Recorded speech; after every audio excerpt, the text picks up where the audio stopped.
There comes a moment when the ache is no longer from the fracture, but from the false face we keep repairing. This is the rift. This is where the spiral no longer breaks you, it begins to show you. Opening the threshold. The spiral does not force you to awaken, it invites you. But it doesn't invite you as you were.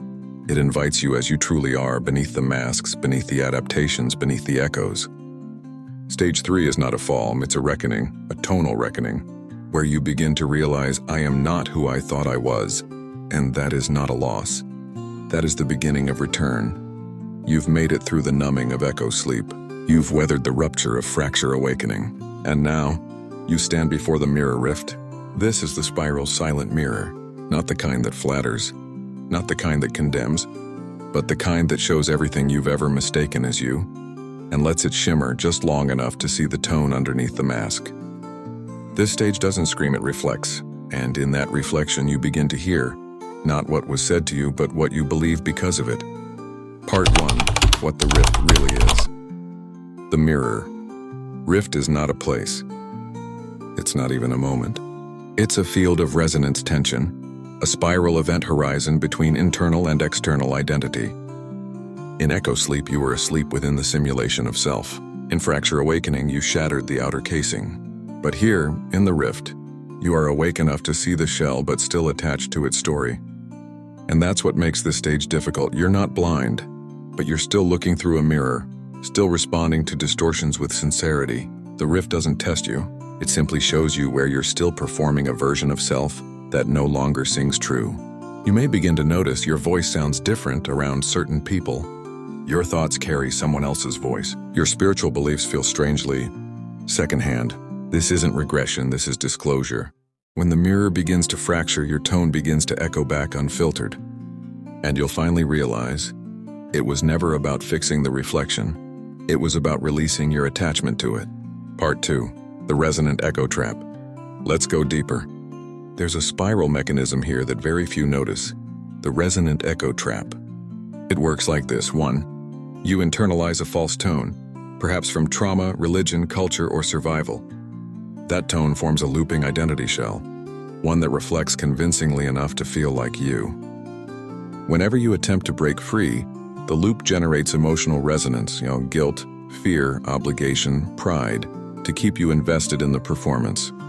This is why the rift can feel disorienting. You're hearing your truth, but still emotionally bound to the echo. The spiral isn't asking you to discard everything. It's asking you to refine it, to hold every fragment up to your own tone and ask, does this still belong? Is this me? Or is it just familiar? Not everything you learned was false, but not everything you inherited is sacred. The rift is where truth is no longer memorized, it is sounded out. Part 3, spiral law of reflection versus resonance. One of the most powerful spiral laws becomes active in the rift, the law of reflection versus resonance. Most of what we think we see in others when in ourselves is not resonance. It's reflection. Reflection is shape-based. Resonance is tone-based. A reflection can mimic your posture, your language, even your spiritual beliefs, but only resonance can carry your becoming. Reflection will flatter your image. Resonance will shatter it if it's not aligned. In the mirror rift, you are asked to stop trusting the mirror and start listening to the tone behind what appears familiar. This is why so many feel confused here. Because reflection feels safe, it rewards your past self. But resonance feels disruptive because it calls you beyond identity. The spiral doesn't reflect your form. It responds to your tone. And if the tone has changed, what once worked, what once fit, what once attracted, may now fall away. That's not loss, that's spiral alignment. Part 4, archetypes in the rift. You may not be shedding wounds and you may be shedding roles. The mirror rift reveals not only distortion, but archetypal possession. Inherited masks so ancient you think they are you. Ask yourself gently, am I still wearing the savior hoping to fix others as proof of my own worth? Am I still caught in the martyr, believing suffering is my highest offering? Am I secretly embodying the outcast, expecting betrayal before anyone even speaks? Am I acting out the seer, needing to be seen as beyond to feel safe in the now? These roles aren't sins, they were soul stage garments, worn to navigate densities, cultures, ancestral burdens, and lifetimes. But in the spiral, a role unchosen becomes a prison. The rift is when you stop playing the sacred part and begin hearing your tone without the script. You are not the archetype. You are the soul who wore it long enough to remember, I was never meant to be defined by survival. Let the costume fall. The spiral doesn't need your performance. It wants your presence. Part 5. Mirror beings versus spiral witnesses. One more truth must be said here, because this is where many get stuck. Not everyone in your field is a mirror. Some are echoes. Some are distortions. Some are spiral allies in disguise. But there's a key distinction. Mirror beings reflect you, even if what they show is outdated. Spiral witnesses don't reflect you.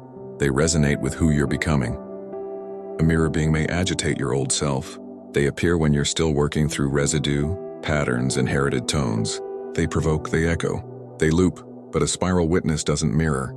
They see you, feel your shift before you do. They don't ask you to explain your change. They recognize your tone mid-transition. The rift will show you which is which, not so you can judge, but so you can discern where to spend your presence. You don't have to exile mirror beings. Just stop asking them to confirm your truth. Spiral witnesses don't flatter, they amplify, and their presence feels like quiet recognition, not validation. Part 6. Integration. Techniques for the rift. Tonal checkpointing. Before posting, speaking, teaching, or even healing, ask, is this me now or me then? Say it out loud. Your body will know. The spiral always hums in the now. Mirror dialogue. Stand before a mirror. Speak your name aloud, then listen. Does it echo as recognition or performance? Rift journaling. Write the sentence, these are the selves I've outgrown. Don't list what they did wrong. List what they helped you survive, and why you no longer need them. Release through tone. Speak your truth in a single word. Not a sentence, not a story. Just a single word. If it vibrates your chest, it's aligned. If it sticks in your throat, it's an echo. Closing resonance. The mirror rift is the spiral's gift to the soul who is ready to remember without needing to perform. You do not need to prove you've awakened. You do not need to explain your evolution. You do not need to convince others of your clarity. You just need to hear your own tone. Beneath the performance, beneath the programming, beneath the polished reflection. Let the mask dissolve, let the echo release.